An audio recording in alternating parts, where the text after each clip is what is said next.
Good morning, everyone. Today I'm going to report about feeders and silos.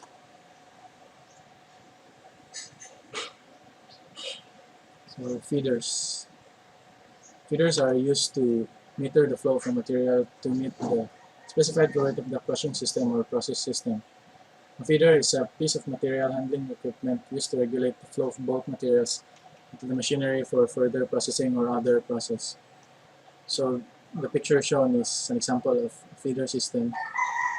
So there are several types of feeders. So the first type is the apron feeder.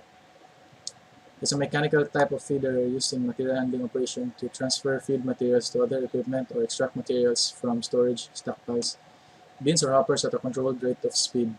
So the picture shown is an example of an apron feeder.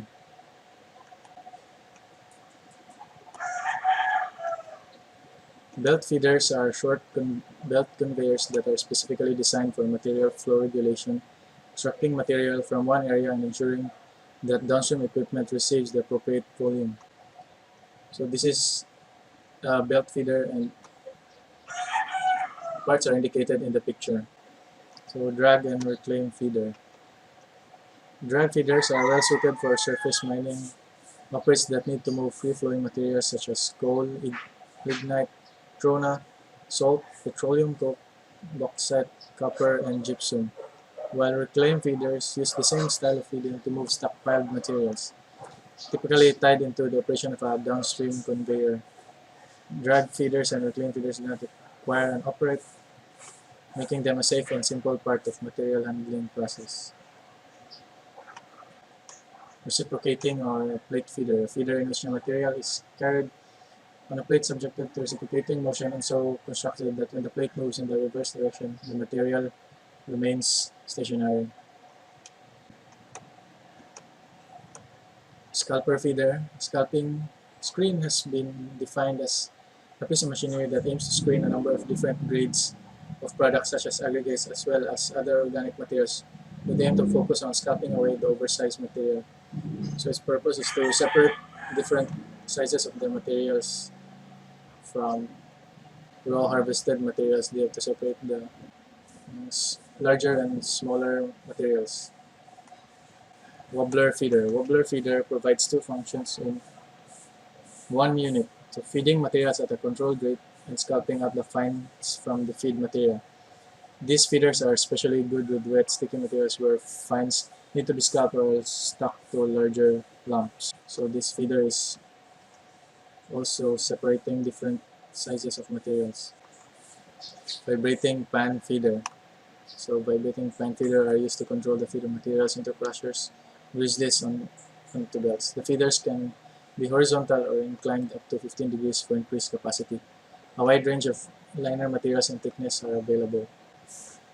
Vibrating grizzly feeder. So vibrating grizzly feeder are engineered to combine the functions of feeding and scalping into one unit, reducing the cost of having two separate units. Vibrating grizzly feeders are mainly used in a primary application, feeding a primary crusher. So vibrating grizzly feeder is a combination of feeding and scalping unit. So it's the same as the earlier example, but it's a combined one.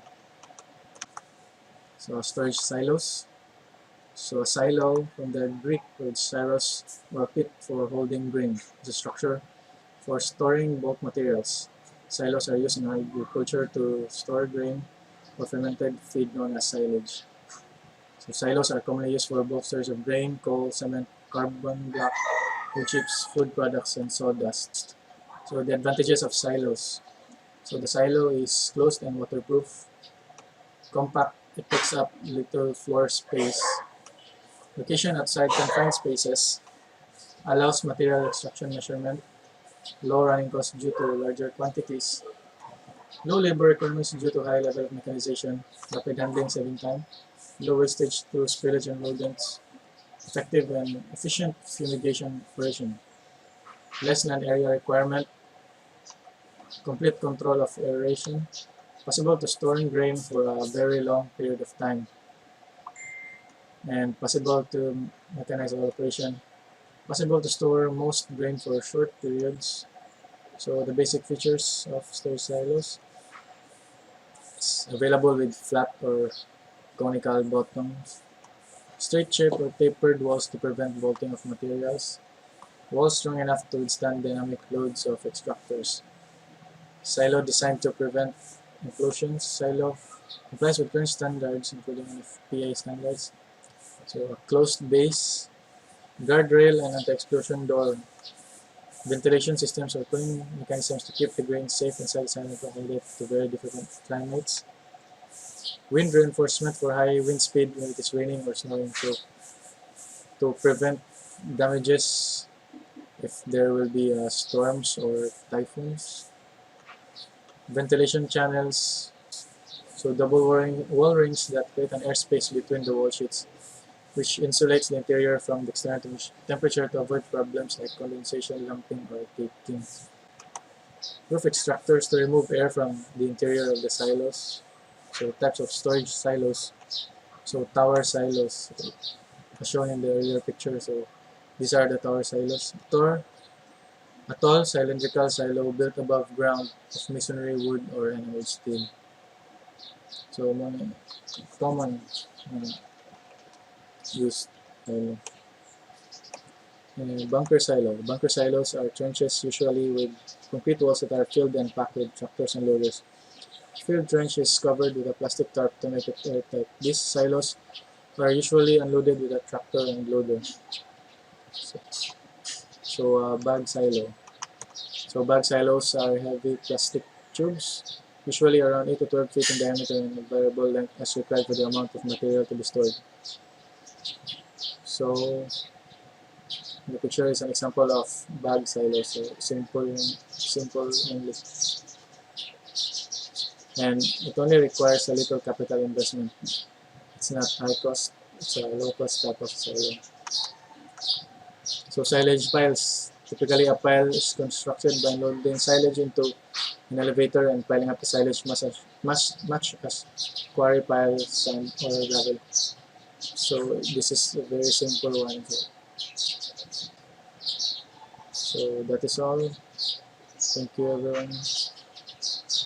That's all for my report.